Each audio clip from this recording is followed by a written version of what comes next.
신약성경 326페이지,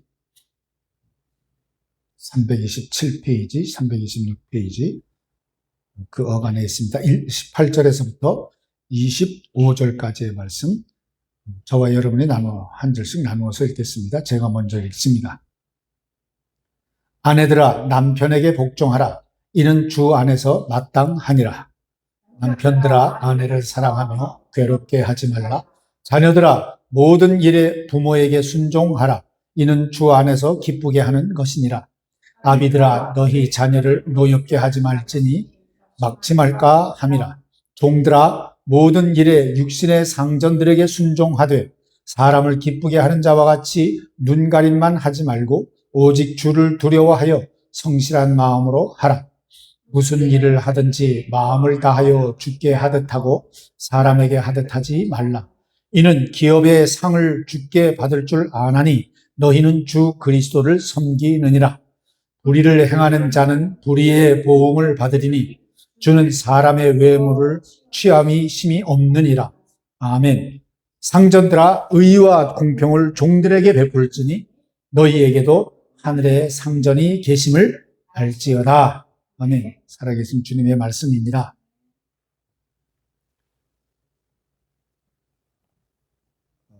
지난 두 주 동안에 우리는 새 사람을 입은 성도의 삶이라고 하는 말씀을 함께 나누었습니다. 먼저 바울은 우리에게 옛사람의 옷을 벗어버리라고 말씀했습니다. 분노와 악의와 비방과 거짓을 벗어버리고 새 사람을 입으라 했습니다. 그리고 지난 시간에는 그 새 사람이 어떤 옷을 입어야 하는지를 살펴보았습니다. 긍휼과 자비와 겸손과 온유와 오래 참음을 입고 그 모든 것 위에 사랑을 더하라고 했습니다. 그리스도의 평강이 우리 마음을 주장하게 하고 그리스도의 말씀이 우리 속에 풍성히 거하게 하라고 말씀했습니다. 그리고 마지막으로 바울은 이렇게 말씀했습니다. 무엇을 하든지 말에나 일에나 다 주 예수의 이름으로 하라. 그런데 여러분, 바울은 그 말씀을 한 뒤에 아주 흥미로운 곳으로 우리를 데리고 갑니다. 그것은 어디냐 하면 가정입니다. 바울은 우리를 예배당으로 데리고 가지 않습니다. 또 흔히 기도원으로 데리고 가지도 않습니다. 사람들이 많이 보는 그런 어떤 특별한 자리로 데리고 가지도 않습니다.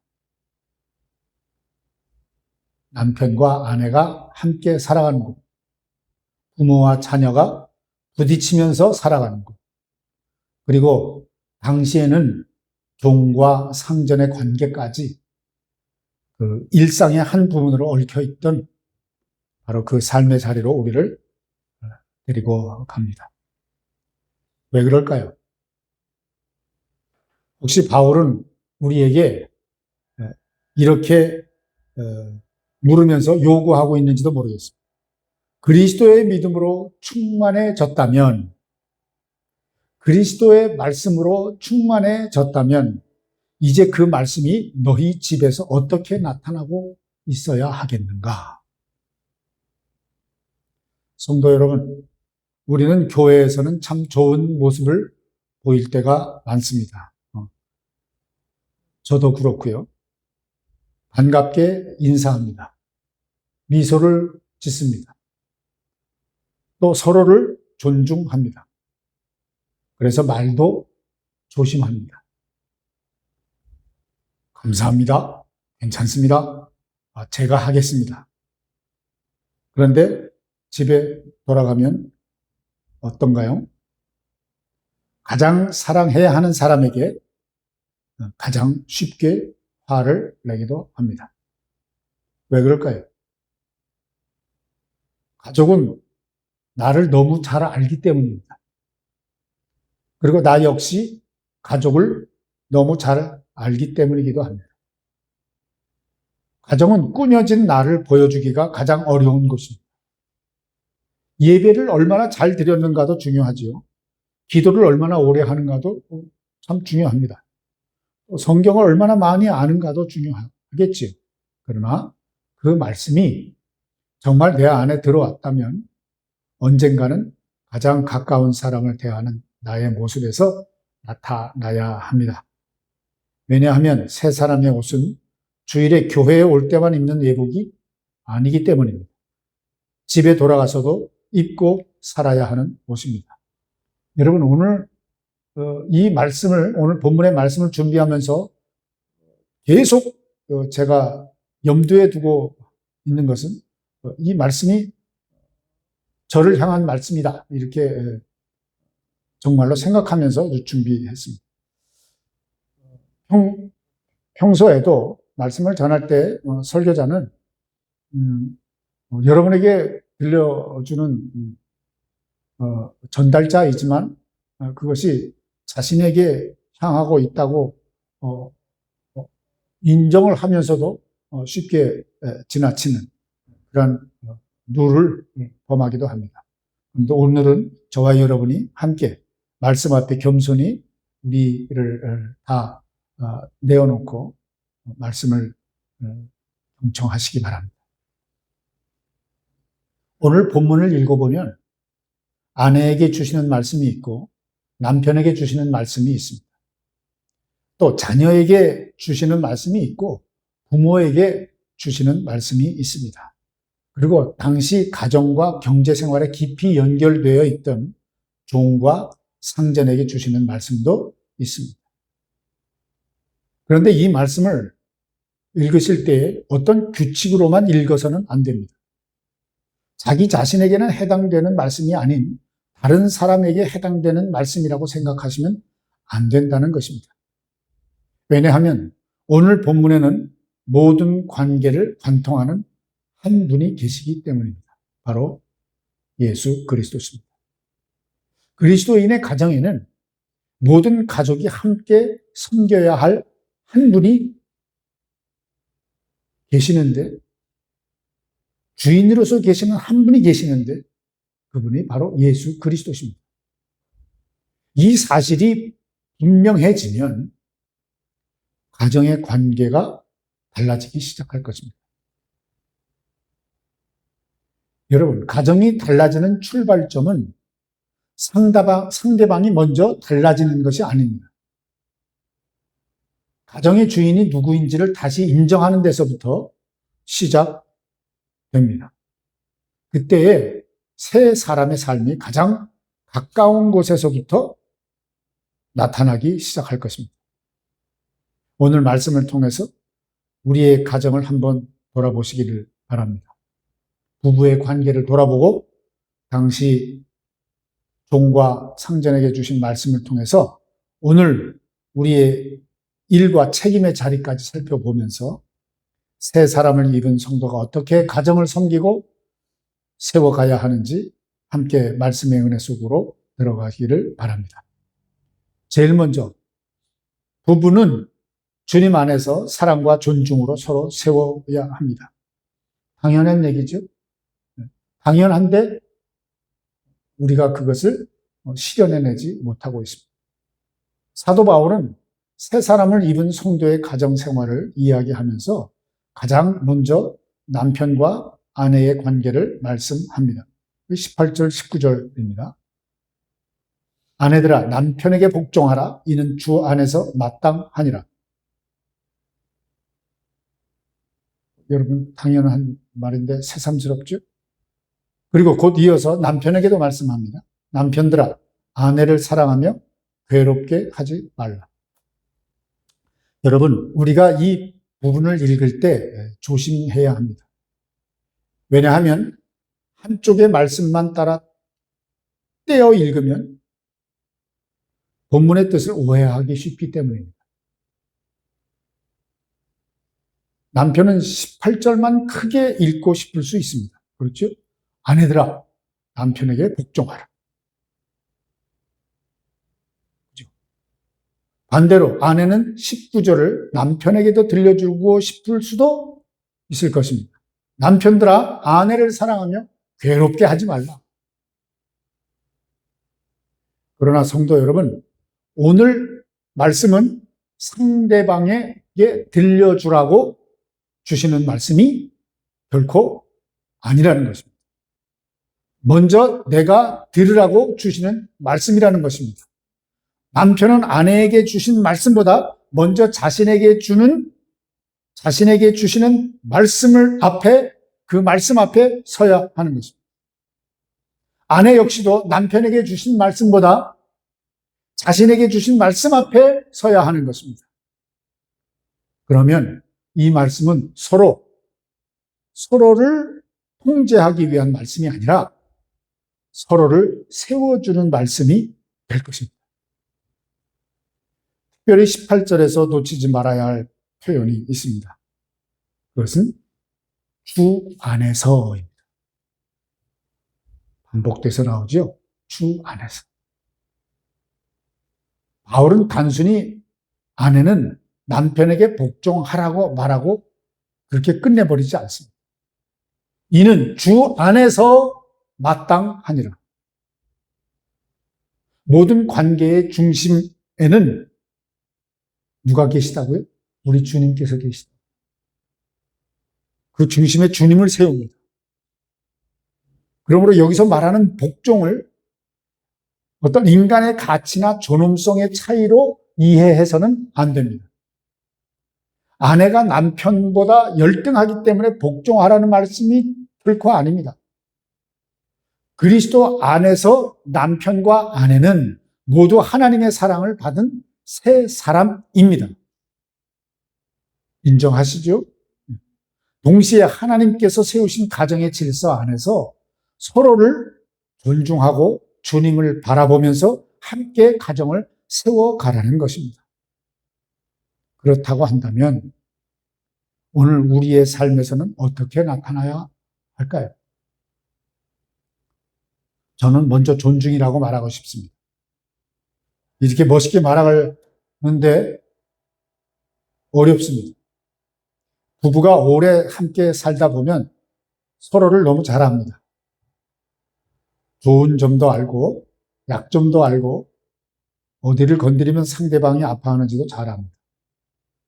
그래서 가장 가까운 사람이 가장 깊은 상처를 줄 수도 있다는 것입니다. 다른 사람에게는 절대로 하지 않을 말을 배우자에게 할 때가 많습니다. 다른 사람의 의견은 존중하면서도 배우자의 말은 쉽게 무시할 때가 있습니다.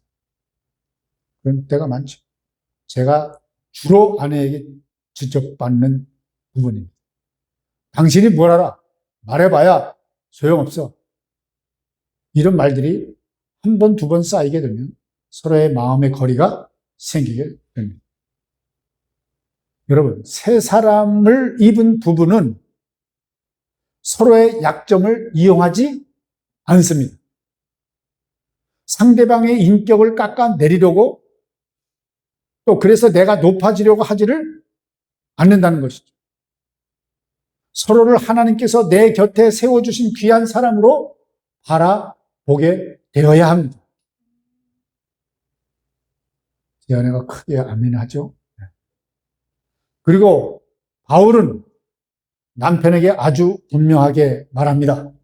남편들아 아내를 사랑하며. 여기서 남편에게 주어진 책임은 뭐라고요? 사랑입니다. 사랑. 그런데 성경이 말하는 사랑은 어떤 단순한 인간적인 감정이 아닙니다. 기분이 좋을 때만 잘해주는 것이 아니란 말이죠. 상대방이 내 마음에 들 때만 사랑하는 것도 아닙니다. 성경적인 사랑은, 성경이 말씀하는 사랑은 상대방의 유익을 위하여 나 자신을 내어주는 사랑이라는 것입니다. 우리의 가장 좋은 본은 예수 그리스도이시죠. 우리 주님께서는 우리가 사랑받을 만해서 사랑하신 것이 아니라는 것입니다. 우리가 아직 죄인 되었을 때 우리를 사랑하셨습니다.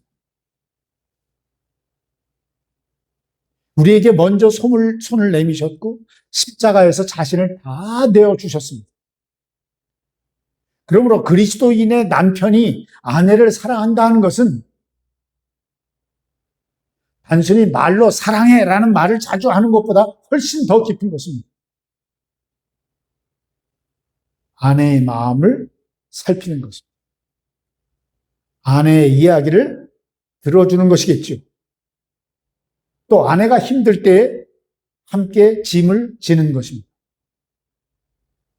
자신의 편안함을 조금 내려놓고 그 배우자를 위하여 수고하는 것입니다. 때로는 먼저 미안하다고 말하는 것이겠죠. 그것이 사랑입니다. 그런데 바울은 여기에 한마디를 더합니다. 괴롭게 하지 말라. 괴롭게 하지 말라. 이 괴롭게 하지 말라는 말을 여러분 우리 깊이 생각해야 됩니다. 이게 참 현실적인 말씀인데 함께 오래 살다 보면 사랑한다고 그렇게 말하면서도 서로를 괴롭게 할 수 있기 때문에 그래요. 무심한 말로 괴롭게 할 수 있습니다. 어떤 차가운 침묵으로도 괴롭게 할 수가 있습니다. 상대방을 다른 사람과 비교해서도 괴롭게 할 수 있습니다. 자기 생각만 옳다고 고집하면서 괴롭게 할 수도 있습니다. 밖에서는 모든 사람에게 친절하면서 집에 돌아와서는 배우자에게는 짜증을 쏟아놓을 수도 있습니다.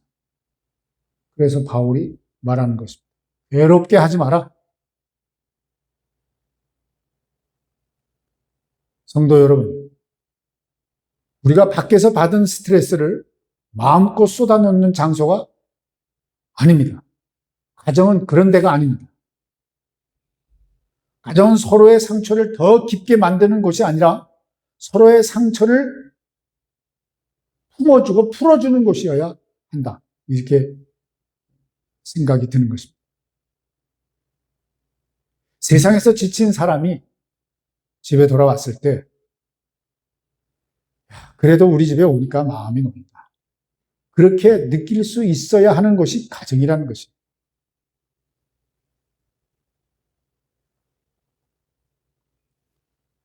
저에게 하는 말 같아서 자꾸 입이 마르는데 남편에게 아내가 그런 사람이 되고 아내에게 남편이 그런 사람이 된다면 얼마나 그 가정이 아름답겠습니까?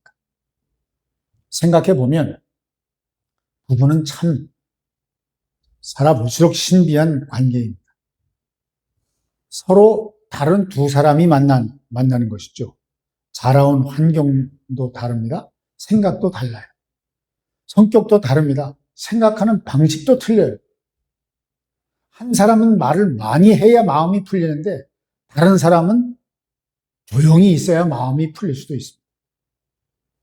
한 사람은 계획을 많이 세워야 안심이 되는데 다른 사람은 그때그때 하면 된다고 그렇게 생각할 수도 있다는 것이죠. 너무나도 많이 봤습니다. 그래서 결혼 생활에는 여러 가지 차이가 생길 수밖에 없습니다. 그래서 문제는 서로 차이가 있다는 것이 그것이 문제가 아닙니다.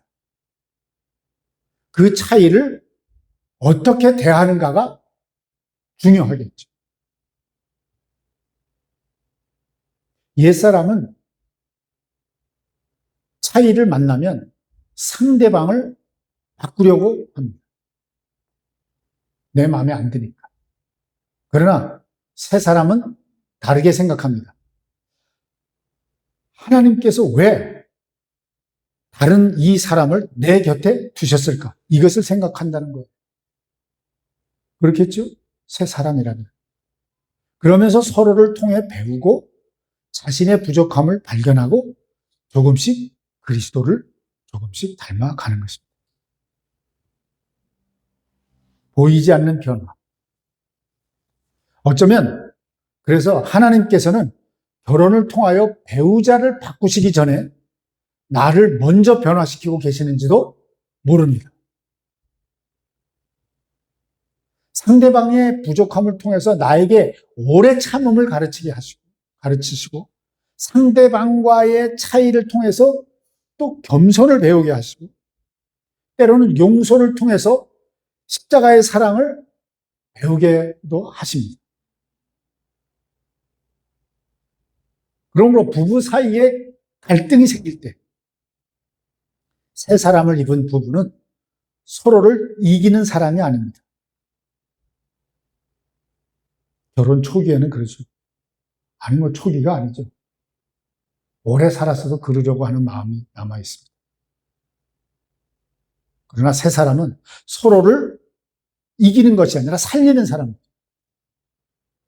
그 사람도 하나님께서 사랑하시는 사람이라는 것을 잊지 마시기 바랍니다. 그래서 우리 가정의 주인은 내가 아니라 예수 그리스도라는 것입니다. 이 얘기를 우리는 수도 없이 들었을 것입니다. 가정의 주인은 예수 그리스도시다. 그런데 오늘 본문의 말씀을 비춰 한 절 한 절을 읽을 때마다 마음에 절실하게 다가오는 것은 새 사람을 입은 믿음의 가정의 주인은 예수 그리스도시구나 라는 것을 새삼 깨닫게 되라는 것이죠. 두 번째로 우리가 생각할 것은 부모와 자녀는 순종과 격려로 서로를 세워야 한다는 것입니다. 사도 바울은 부부관계에 이어 이제 부모와 자녀 관계로 들어갑니다. 20절입니다. 자녀들아, 우리 함께 읽을까요? 시작. 자녀들아, 모든 일에 부모에게 순종하라. 이는 주 안에서 기쁘게 하는 것이니라. 그리고 또 곧바로 부모에게 말씀합니다. 21절. 아비들아, 너희 자녀를 노엽게 하지 말지니 낙심할까 함이라. 여러분, 자녀들아, 아비들아 이렇게 얘기하니까 내가 살아계신 부모에게 어떻게 할 것을 생각지 않고 내 자식에게 대하여만 생각할 수 있습니다. 그게 아니라는 것을 오늘 말씀드립니다. 여러분 여기에서도 바울은 어느 한쪽에만 책임을 요구하지 않습니다. 자녀에게는 순종을 말씀하고 부모에게는 자녀를 낙심시키지 말라 이렇게 말씀하고 있는 것입니다. 그리고 이 관계의 중심에도 역시 우리 주님이 계십니다. 이는 주 안에서 기쁘게 하는 것이니라. 여러분 자녀가 부모에게 순종하는 것은요 단순히 부모가 힘이 있기 때문이 아닙니다. 또 부모가 언제나 옳기 때문도 아니에요. 주님을 기쁘시게 하는 마음으로 부모를 존중하고 순종하라는 것입니다. 물론 여기서 말하는 순종을 하나님의 뜻을 거스르는 일까지 무조건 따르라는 의미로 이해해서는 안 되는 것이죠. 모든 인간의 권위는 하나님의 권위 아래 있기 때문입니다. 그러나 정상적인 가정의 질서 안에서 부모를 존중하고 그 가르침에 귀를 기울이는 것은 새 사람을 입은 자녀가 주님께 보여드리는 아름다운 순종입니다. 사랑하는 자녀 여러분, 우리는 모두 자녀이죠. 때로는 부모님의 말씀이 이해되지 않을 수도 있습니다. 왜 나에게만 이런 말씀을 하실까? 왜 이렇게 간섭하실까? 그렇게 느껴질 때도 있을 것입니다.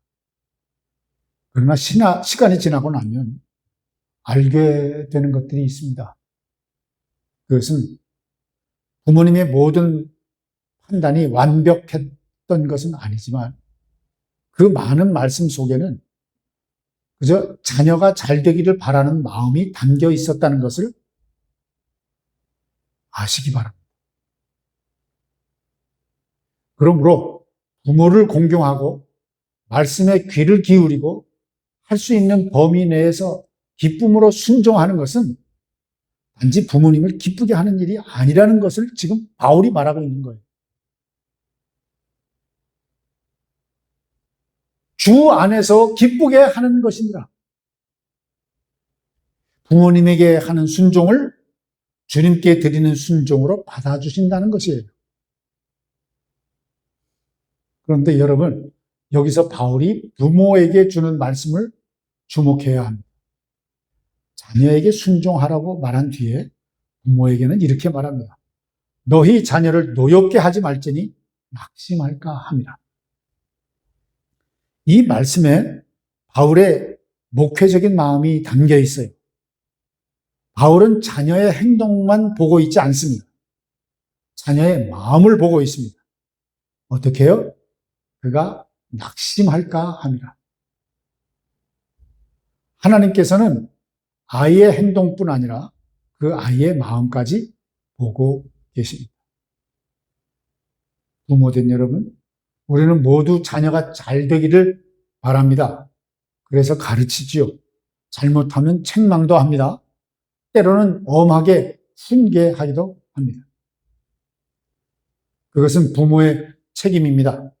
그러나 바울은 우리에게 한 가지를 요구합니다. 그 훈계가 자녀를 세우고 있는가?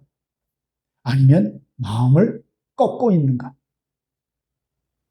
훈계와 낙심은 다릅니다. 훈계는 잘못을 바로 잡으면서도 다시 일어설 길을 보여주는 것이죠. 그러나 계속되는 정죄는 아이에게 이런 생각을 심어줄 수 있습니다. 나는 아무리 해도 안 되는 사람이구나. 낙심하게 되죠. 나는 부모님을 만족시킬 수가 없구나. 그래서 바울이 말하는 거예요. 낙심할까 합니다. 여러분, 우리 자녀의 마음을 가장 깊이 세워줄 수 있는 사람도 부모고, 동시에 가장 깊이 아프게 할 수 있는 사람도 역시 부모입니다. 특히 부모의 말은 자녀의 마음에 오래 남습니다. 전문가들이 하는 말이에요. 또 우리의 체험으로도 기억하는 것입니다. 나는 너를 믿는다. 이 한마디가 넘어진 자녀를 다시 일으켜 줄 수 있습니다. 괜찮아. 다시 해보자. 다시 하면 되지. 이러한 한마디가 실패한 아이에게 용기를 줄 수가 있다는 것이죠. 반대로 너는 왜 그거밖에 못하냐? 누구는 잘하는데 너는 왜 그 모양이냐? 내가 너 때문에 못 살겠다. 이 소리를 많이 하죠. 이런 말도 마음 깊은 곳에 오래 남을 수 있다는 것이에요. 부모에게는 화가 나서 순간적으로 내뱉는 말인데 자녀에게는 오랫동안 지워지지 않는 깊은 상처가 될 수 있다는 것입니다.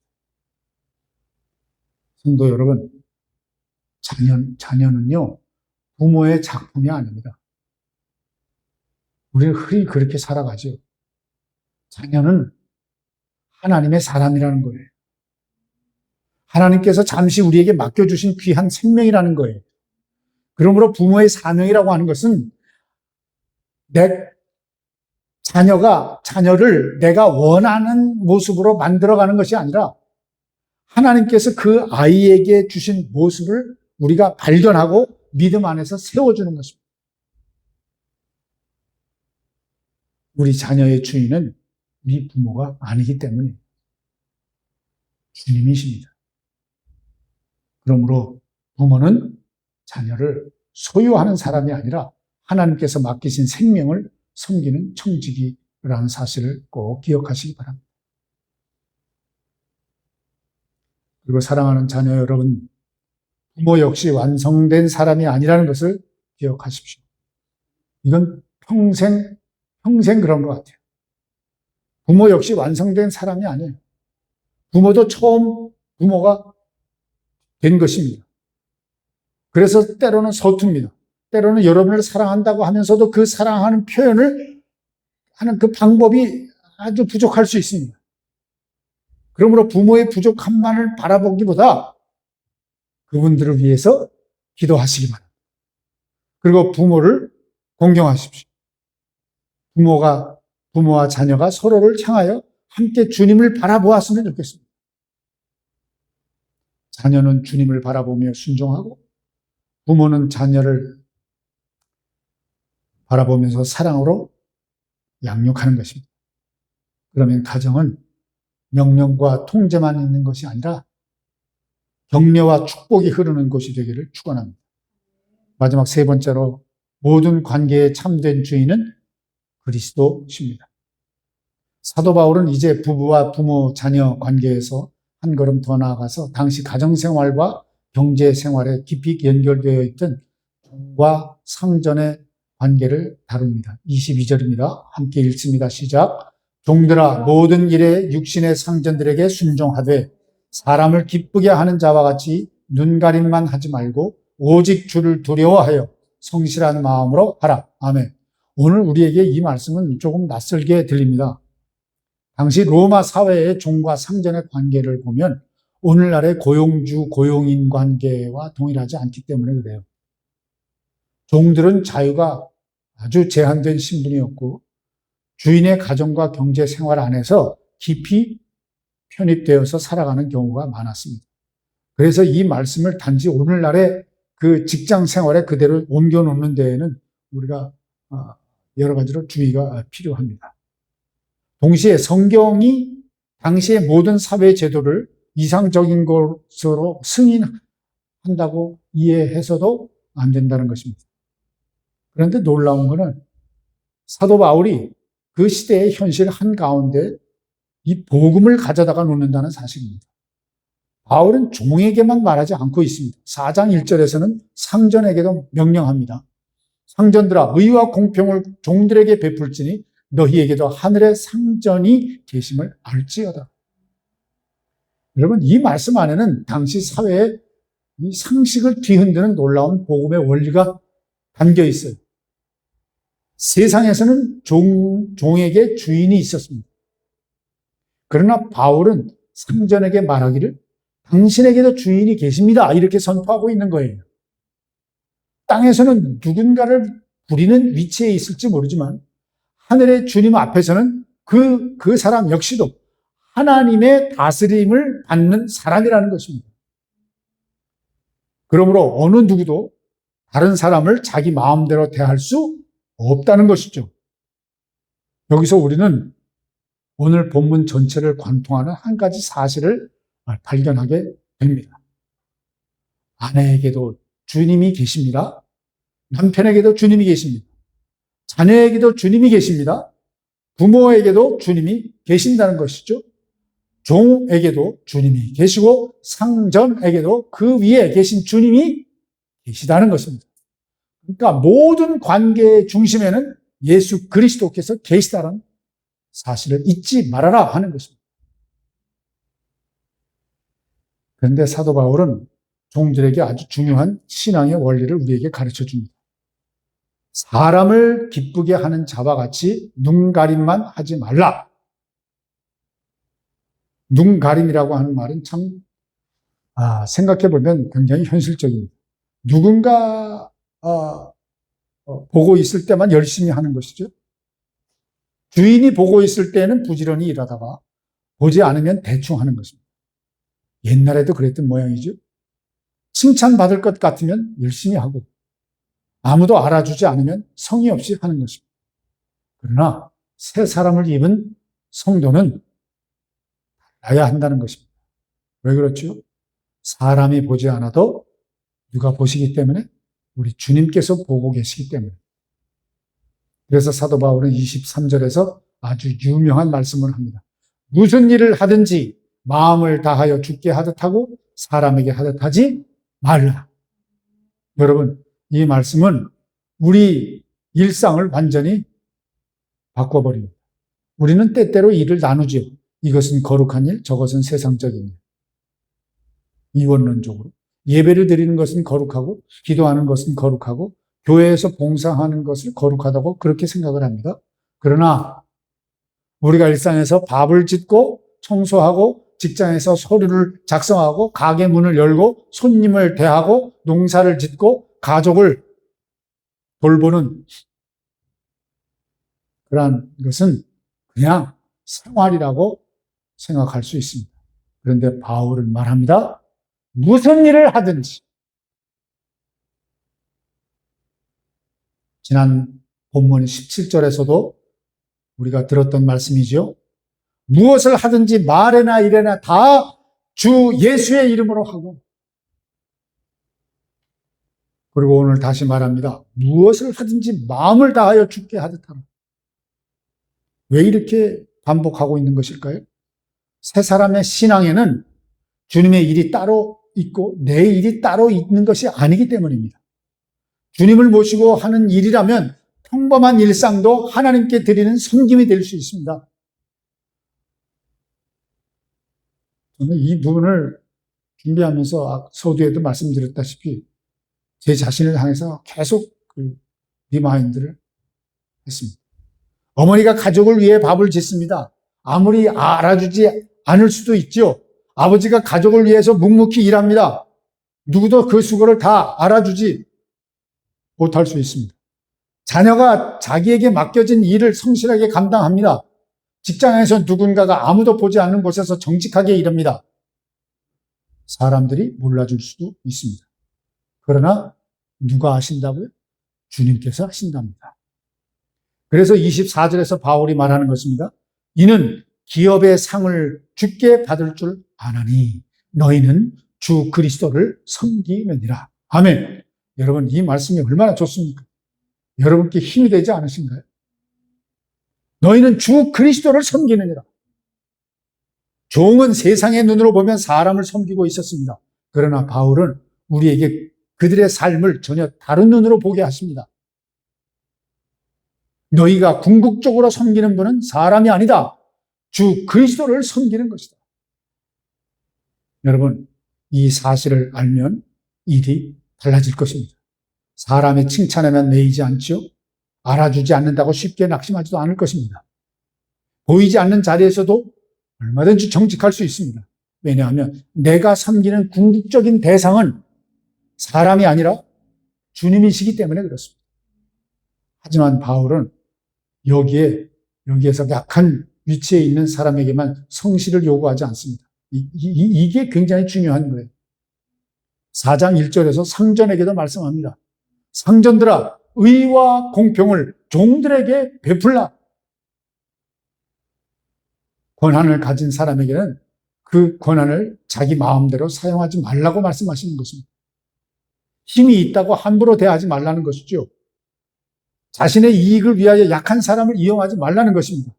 의롭게 대하고 공평하게 대하라는 것입니다. 왜 그렇죠? 너희에게도 하늘에 상전이 계심을 알지어다. 이 말씀 때문입니다. 여러분, 하나님께서 우리에게 주시는 모든 권한과 책임은 사람을 살리고 섬기고 세우기 위해서 맡겨주신 것입니다. 그리고 이 말씀은 우리의 일터와 사회생활에서도 중요한 원리를 가르쳐 줍니다. 사람을 고용하는 위치에 있다면 그 사람을 단지 노동력으로 보아서는 안 됩니다. 하나님께서 지으신 한 사람으로 존중해야 합니다. 반대로 맡겨진 일을 하는 사람이라면 누가 보느냐에 따라 태도가 달라지는 사람이 아니라 주님 앞에서 정직하고 성실하게 살아가야 하는 것입니다. 새 사람을 입은 성도는 사람 앞에서만 신앙생활하지 않습니다. 주님 앞에서 살아갑니다. 사랑하는 성도 여러분, 결국 오늘 본문에서 바울이 계속해서 우리에게 요구하는 것은 너희는 주 그리스도를 섬기는 사람들이니라입니다. 우리 가정의 참된 주인은 예수 그리스도이십니다. 그 주님을 바라보면서 서로를 사랑하고 서로를 존중하고 서로를 섬기며 우리에게 맡겨진 모든 일을 마음을 다해 감당하는 세 사람의 아름다운 가정이 되기를 우리 주 예수 그리스도의 이름으로 축원합니다. 기도합시다. 교회에서 입었던 세 사람의 옷을 가정에서도 벗지 않게 하옵소서. 우리 가족이 서로를 통해 예수님의 사랑을 경험하게 하시고 우리 집에 참된 주인이신 예수 그리스도만 섬기게 하옵소서. 이러한 은혜가 우리 모든 가정 가운데 풍성하기를 우리 주 예수 그리스도의 이름으로 축원하옵나이다. 아멘. 이제는 우리의 참된 위로와 구원의 소망이신 주의 말씀으로 축복하오니 주 예수 그리스도의 은혜와 하나님의 사랑과 성령의 교통하심이 너희 무리와 함께 있을지어다. 아멘.